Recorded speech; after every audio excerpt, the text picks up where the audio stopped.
Good morning students. पिछली class में अपन ने ईथर के प्रिपरेशन की कुछ विधियां पढ़ी थी। Methods of preparation of ethers का अध्ययन किया था। उसमें अपन ने ईथर का formation, dehydration of the alcohol के डिहाइड्रेशन से ईथर का फॉर्मेशन किया था और ये जाना था कि 1 डिग्री अल्कोहल के डिहाइड्रेशन से ईथर का फॉर्मेशन होता है, जबकि 2 डिग्री और 3 डिग्री अल्कोहल का यदि डिहाइड्रेशन करवाते हैं तो एल्कीन का फॉर्मेशन होता है। और ऐसा क्यों होता है ये अपन पिछली क्लास में पढ़ चुके हैं। ईथर के फॉर्मेशन की एक और इम्पोर्टेंट विधि विलियमसन ईथर सिंथेसिस का अपन ने अध्ययन किया था। विलियमसन ईथर सिंथेसिस के अंदर सोडियम एल्कोक्साइड की रिएक्शन किसी अल्काइल हैलाइड से करवाई थी और ईथर का फॉर्मेशन हुआ था। विलियमसन ईथर सिंथेसिस में भी अपन ने ये जाना था कि यदि अल्काइल हैलाइड 2 डिग्री या 3 डिग्री है तो ईथर का फॉर्मेशन नहीं होता, एल्कीन का फॉर्मेशन होता है। और इसकी पूरी मैकेनिज्म अपन पिछली क्लास में पढ़ चुके हैं। आज अपन प्रॉपर्टीज ऑफ द ईथर्स के कुछ गुण, जिनमें अपन पहले ईथर्स के भौतिक गुण और फिर इसके रासायनिक गुणों का अध्ययन करेंगे। रासायनिक गुणों में अपन इसकी रासायनिक अभिक्रियाओं का अध्ययन करेंगे। पहले अपन इनकी भौतिक प्रॉपर्टीज़ का, फिजिकल प्रॉपर्टीज़ का अध्ययन करते हैं। फिजिकल प्रॉपर्टीज़ में पहली प्रॉपर्टी जो है ईथर्स की, वो है सोल्युबिलिटी ऑफ ईथर्स। ईथर्स की सोल्युबिलिटी यदि अपन देखें, ethers containing up to 3 carbon atoms are soluble in water. यानी वो ईथर जिनमें 3 कार्बन एटम्स होते हैं वो वाटर में सोल्युबल होते हैं due to their hydrogen bond formation with water molecules. यहाँ इस डायग्राम के अंदर ईथर के मॉलिक्यूल और वाटर के मॉलिक्यूल के बीच में हाइड्रोजन बॉन्डिंग दिखाई गई है। इस हाइड्रोजन बॉन्डिंग की वजह से वो ईथर्स जिनमें कार्बन की संख्या कम होती है, अप टू 3, वो सोल्युबल होते हैं। और जैसे जैसे कार्बन की संख्या बढ़ती है सोल्युबिलिटी डिक्रीज होती जाती है। यूँ कह सकते हैं कि हाइड्रोकार्बन पोर्शन ईथर के मॉलिक्यूल के अंदर जैसे जैसे इंक्रीज होगा उसकी सोल्युबिलिटी डिक्रीज होगी। ये तो थी ईथर की सोल्युबिलिटी इन वाटर के अंदर ईथर की सोल्युबिलिटी। सेकंड जो फिजिकल प्रॉपर्टी है ईथर की, वो है इसका बॉइलिंग पॉइंट। ईथर्स का जो बॉइलिंग पॉइंट होता है वो सामान्यतः वाटर और अल्कोहल से कम होता है। ऐसा क्यों होता है वो देखो। ईथर का जो मॉलिक्यूल होता है इसमें ऑक्सीजन एटम तो होता है, लेकिन ऑक्सीजन एटम से डायरेक्ट हाइड्रोजन एटम अटैच नहीं होता। इस वजह से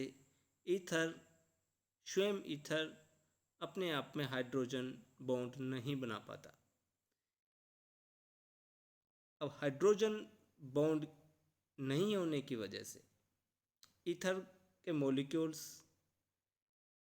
में इंटरमॉलिक्यूलर अट्रैक्शन या इंटरमॉलिक्यूलर बॉन्डिंग या हाइड्रोजन बॉन्डिंग एब्सेंट होने की वजह से ये मॉलिक्यूल्स के बीच की जो बॉन्डिंग है वो नहीं हो पाती और इनका जो बॉइलिंग पॉइंट है वो डिक्रीज हो जाता है। अब यहाँ इस डायग्राम के अंदर ईथर का मॉलिक्यूल दिखाया गया है। अब ईथर के मॉलिक्यूल के अंदर ये ऑक्सीजन एटम है जो दोनों तरफ कार्बन एटम से बॉन्डेड है, लेकिन हाइड्रोजन एटम से बॉन्डेड नहीं, हाइड्रोजन एटम डायरेक्टली बॉन्डेड होता ही नहीं ऑक्सीजन से ईथर के अंदर। Ether molecules cannot form hydrogen bond with other molecules. Due to this reason, इस रीजन की वजह से ईथर का जो बॉइलिंग पॉइंट है वो वाटर और अल्कोहल से कम होता है। अल्कोहल और वाटर दोनों में हाइड्रोजन बॉन्ड का फॉर्मेशन हो जाता है, क्योंकि इनमें ऑक्सीजन एटम से हाइड्रोजन एटम डायरेक्टली बॉन्डेड होता है। इस वजह से हाइड्रोजन बॉन्डिंग हो जाती है वाटर में और अल्कोहल में, और ईथर में हाइड्रोजन बॉन्डिंग नहीं हो पाती। यहाँ कुछ एग्जाम्पल दिखाए गए हैं। एक प्रोपेनॉल का एग्जाम्पल है, एक मिथॉक्सी ईथेन है और एक ब्यूटेन है। इन तीनों का यदि कंपैरिजन करें तो बॉइलिंग पॉइंट की यदि बात करें तो अल्कोहल का या कहूँ प्रोपेनॉल का बॉइलिंग पॉइंट सबसे ज़्यादा है इनमें 97.2 डिग्री। और यदि ईथर की यदि बात करें, मिथॉक्सी ईथेन की यदि बात करें तो इसका बॉइलिंग पॉइंट है 7.9 डिग्री सेल्सियस। और ब्यूटेन की यदि बात करें तो ब्यूटेन का बॉइलिंग पॉइंट -0.5 डिग्री सेल्सियस। ये फिजिकल प्रॉपर्टीज़ रही ईथर की। अब ईथर की कुछ केमिकल रिएक्शंस का अध्ययन करते हैं। ईथर्स की केमिकल रिएक्शन पढ़ें उससे पहले अपन को ये जान लेना चाहिए कि ईथर का जो मॉलिक्यूल होता है वो बहुत कम रिएक्टिव होता है, लेस रिएक्टिव होते हैं। क्यों कि इनमें पोलरिटी काफ़ी कम होती है, और इनकी जो रिएक्शन अपन पढ़ेंगे वो reaction with hydrogen halides HX के साथ इनकी रिएक्शंस पढ़ेंगे। और HXX is equal to iodine, bromine और क्लोरीन। इनकी यदि रिएक्टिविटी का ऑर्डर देखें तो सबसे ज़्यादा रिएक्टिव HI, फिर HBr और HCl बहुत ही कम रिएक्टिव होता है। क्योंकि HX के साथ जब ईथर की रिएक्शन होती है तो न्यूक्लियोफिलिक सब्स्टिट्यूशन रिएक्शन होती है, या तो SN1 या SN2। अब दोनों ही SN1 और SN2 दोनों ही रिएक्शंस के अंदर न्यूक्लियोफाइल जितना स्ट्रॉन्ग होगा, रिएक्शन की रेट उतनी ही स्ट्रॉन्ग, उतनी फास्ट होगी। अब यहाँ पर HI, HBr और HCl तीन एसिड्स दिखाए गए हैं। इनमें यदि न्यूक्लियोफाइल की बात करें तो I- स्ट्रॉन्ग न्यूक्लियोफाइल है, फिर उससे कम Br- और Cl- सबसे कम न्यूक्लियोफाइल है। न्यूक्लियोफिलिक गुण इसमें I- और Br- से काफ़ी कम है। इस वजह से Cl- की अटैकिंग प्रवृत्ति काफ़ी कम होती है, और ये लेस रिएक्टिव होता है न्यूक्लियोफिलिक सब्स्टिट्यूशन रिएक्शंस के लिए। ईथर्स की जनरल इक्वेशंस यहाँ दिखाई गई है कि ईथर की रिएक्शन यदि हाइड्रोजन हैलाइड के साथ HX के साथ करवाएं और कुछ हीट की यहाँ आवश्यकता पड़ेगी, कुछ एनर्जी यहाँ देनी पड़ेगी, तो एल्काइल हैलाइड बनता है और अल्कोहल बनता है। एक एग्जाम्पल यहाँ दिखाया गया है डाई मिथाइल ईथर। ये एक सिमेट्रिक ईथर है। इसमें HBr की रिएक्शन करवाएं तो एक CH3 के साथ तो Br जुड़ गया, और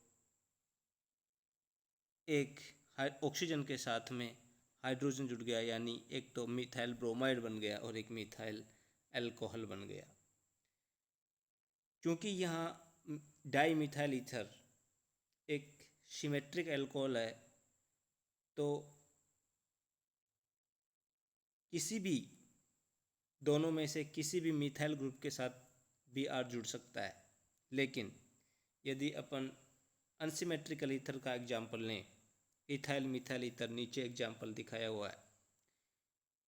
इसकी रिएक्शंस किसी हाइड्रोजन हैलाइड या कहूँ HI के साथ करवाएं तो अब आयोडाइड आयन या कहूँ हैलाइड आयन कौन से एल्काइल ग्रुप के साथ में जुड़ेगा, मिथाइल के साथ में जुड़ेगा या C2H5 इथाइल के साथ जुड़ेगा, ये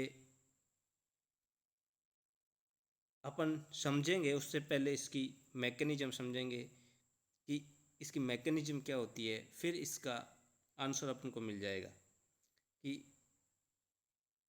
इथाइल मिथाइल ईथर में जो आयोडाइड आयन है वो मिथाइल ग्रुप के साथ जुड़ेगा या इथाइल ग्रुप के साथ जुड़ेगा।